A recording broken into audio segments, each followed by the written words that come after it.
Hello, everybody. Welcome back to another episode of Explicitly Unbiased. I'm Caleb. He's Gerardo. Gerardo, how are you on this fine, now Monday morning for me on the East Coast? If I was any better, I'll be Travion Henderson. Absolutely. 3-touchdown day on Thursday night. He obviously has a mini bye going on. So he was at the Celtics game today, along with Christian Gonzalez. So we'll get into the Thursday and Sunday games. And we'll talk about what happened in college football this weekend. Pretty easy, pretty simple. I've been up since 4 a.m. yesterday, so I will do my best to power through here and get out of here unscathed, unharmed, and most of all, giving you great takes, especially on the New York Jets and the New England Patriots game on Thursday night. I did not get to go. Very unfortunate. Hopefully, we'll get to one this year. It's getting a little cold out there. We're getting the limited options. But yeah, Patriots go ahead and they get to win over the Jets 27-14 in those slick, crisp, light blue nor'easter rivalry uniforms. I don't know how you feel about those, Gerardo, but I like it. I like the color. It's like ice gray. It's like ice gray blue. It's pretty sick. Oh yeah, makes you think of winter storms, doesn't it? Mm-hmm. Which is exactly what happened. They grounded the Jets 27-14. Drake May 25 of 34, 281, one touchdown, no picks. Justin Fields 15 of 26, 116, and one touchdown. Justin Fields was also your leading rusher with a score.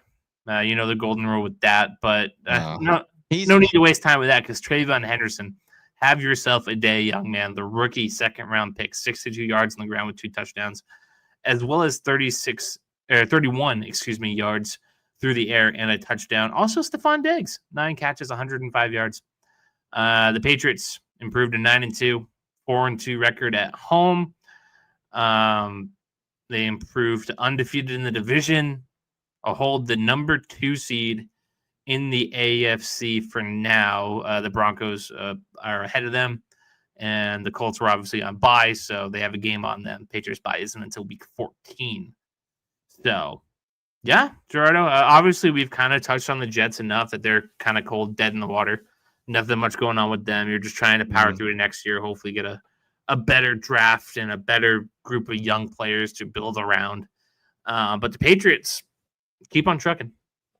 Oh yeah, Henderson finally getting his he's on his Linsanity run, as you mentioned pre-show, and absolute stud. I mean, he's going to be projected your every down back almost for the Patriots, probably in the future. The fact that he's very good in the pass catching, I just think that maybe you're going to be, once he transitions, because you always told me that Patriots running backs always bloom late there, especially like James White. I mean, you've had also like Stephon Ridley, and now Ramondre Stevenson. I do believe that he is going to be probably their featured back in the future.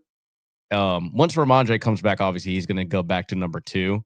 But I think Ramondre is just going to be ultimately kind of like your, what is it for Atlanta? Like not Robinson, but the other one, Algier. And same thing with Charbonnet. Like he's just going to end up being that guy where he's just going to get you the tougher yards.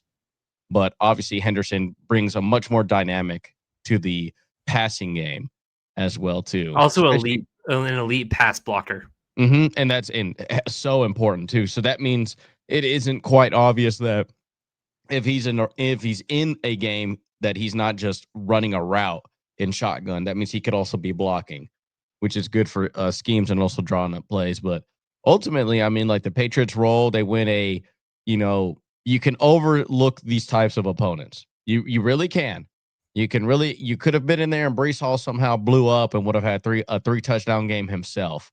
But the fact that it's one game at a time, keep winning, keep having this division lead over the Bills, and you're going to set yourselves up to have home field advantage and to play probably an opponent that you would rather much face rather than being a wild card team. I think it's an all around great win for the Patriots. I couldn't agree more. Like I said, I picked the Jets to cover, which I was only off by a couple points. I believe the Patriots were like 11.5 favorites or something like that. But yeah, obviously a big win, hanging in there, hanging tough. Like you said, easy to overlook these guys. It really was. It was really a game that I wouldn't have been surprised that I would have won like 9-6 or some shit like that. They came out. The Jets came out and they won and they scored 7-0 on the first drive. And the Patriots shut it down from there. Yeah. So Patriots need to figure out how to not start so slow on defense. Like on the first drive, it's almost automatic that they're giving up these touchdowns. But if they clean that up, they have a pretty well-oiled machine over there, and taking advantage of their easy schedule, obviously, and they're beating the teams that are tough on this schedule. They're going to have the Bengals next week. Jamar Chase could be facing a 1-game suspension for spitting on Jalen Ramsey that we'll get to in a little bit. Right. Which will be a huge boost. So now you have Gonzo on T. Higgins, and then you can just kind of blanket the other guys. But yeah, the Patriots just come out on top. They just find ways to win as they have this year. Can't complain too much. Good win, solid win.